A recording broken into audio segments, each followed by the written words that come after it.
केंद्रीय गृह एवं सहकारिता मंत्री अमित शाह ने आज उत्तराखंड के देहरादून में भारत तिब्बत सीमा पुलिस यानी आईटीबीपी के 62वें स्थापना दिवस समारोह को मुख्य अतिथि के रूप में संबोधित किया।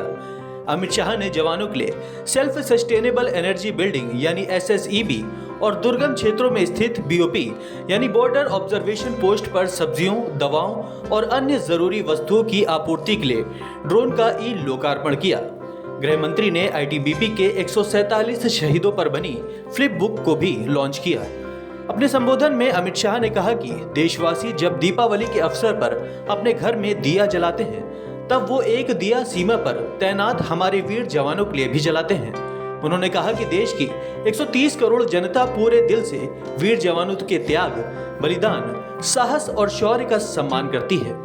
गृह मंत्री ने कहा कि देश की जनता चैन की नींद सोती है क्योंकि हमारे वीर जवान अपने जीवन के स्वर्णिम वर्ष सरहद पर देश की सुरक्षा के लिए समर्पित करते हैं। शाह ने कहा कि हिमवीरों का त्याग, सेवा और बलिदान अनमोल है और पूरा देश इसे नमन करता है।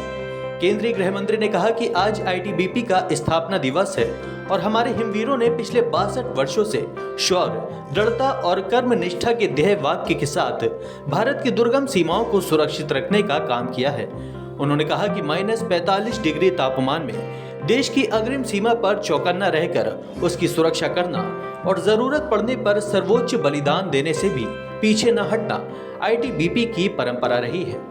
शाह ने कहा कि 62 साल पहले 7 वाहिनियों के साथ शुरू हुआ आईटीबीपी आज 1 लाख हिमवीरों, 60 वाहिनियों, 17 प्रशिक्षण केंद्रों, 16 सेक्टर, 5 फ्रंटियर और 2 कमांड मुख्यालयों के साथ एक मजबूत बल के रूप में उभर कर आया है। उन्होंने कहा कि प्रधानमंत्री नरेंद्र मोदी के नेतृत्व में हिमवीरों की मांग को ध्यान में रखते हुए केंद्र सरकार ने वायुयान और रेल में सेना की तर्ज पर देश के केंद्रीय सशस्त्र पुलिस बलों का भी कोटा तय कर दिया है।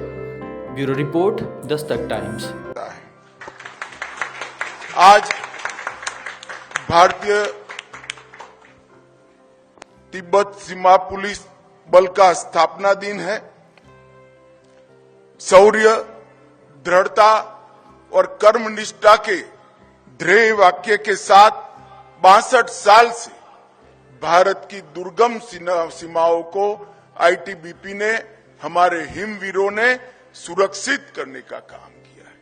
-45 डिग्री फ्रंटियर पर, सीमा पर रहकर देश की सुरक्षा करना, सदैव चौकन्ने रहना और जरूर पड़े तो जान का बलिदान देना।